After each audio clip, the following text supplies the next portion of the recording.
एक गांव में एक धोबी रहता था। उसके पास एक गधा था। धोबी रोज गधे से शहर जाता, गंदे कपड़े इकट्ठा करता और तालाब पर ले जाकर धोता। फिर वही गधा से कपड़े घर लाता, सुखाता और अगले दिन धोबी उन्हें शहर में उनके मालिकों को लौटा देता। धोबी गधे का ख्याल रखता था, सुबह शाम उसे खाना खिलाता था। लेकिन गधे के मन में एक दिन ख्याल आया, मेरा मालिक मुझे बहुत काम कराता है, खाना भी तभी देता है जब मैं थककर चूर हो जाता हूँ। क्यों न मैं जंगल भाग जाऊं, वहां न काम करना पड़ेगा न बोझ उठाना पड़ेगा, बस मजे ही मजे। रात को गधा चुपके से भाग निकला और जंगल पहुंच गया। वहां हरियाली थी, रंग बिरंगे फूल थे और कई जानवर खेलते कूदते दिख रहे थे।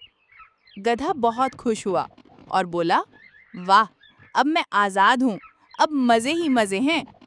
गधा घास चर ही रहा था कि अचानक उसने देखा सभी जानवर इधर उधर भाग रहे हैं।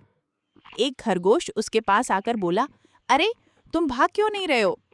गधा बोला, पहले मुझे पेट भरने दो, फिर देखेंगे। खरगोश ने कहा, पेट तो बाद में भी भर लोगे, लेकिन अगर जिंदा बचे तो जल्दी भागो, शेर आ रहा है। इतना सुनते ही गधा डर गया। तभी शेर की दहाड़ गूंजी।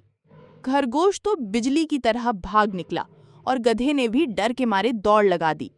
लेकिन गधा इतना तेज कहाँ भाग पाता। भागते भागते किसी तरह जंगल से बाहर निकल आया। थकान और धूप से रास्ते में बेहोश होकर गिर पड़ा। जब गधे को होश आया तो उसने सोचा, मैं कितना मूर्ख था।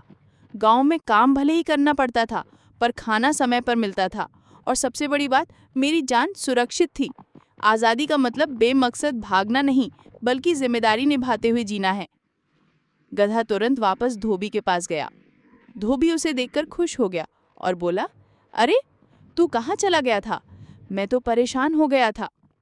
गधे ने मन ही मन कसम खाई, अब कभी काम से भागूंगा नहीं, क्योंकि अगर धरती पर जीना है तो कर्म करना ही होगा।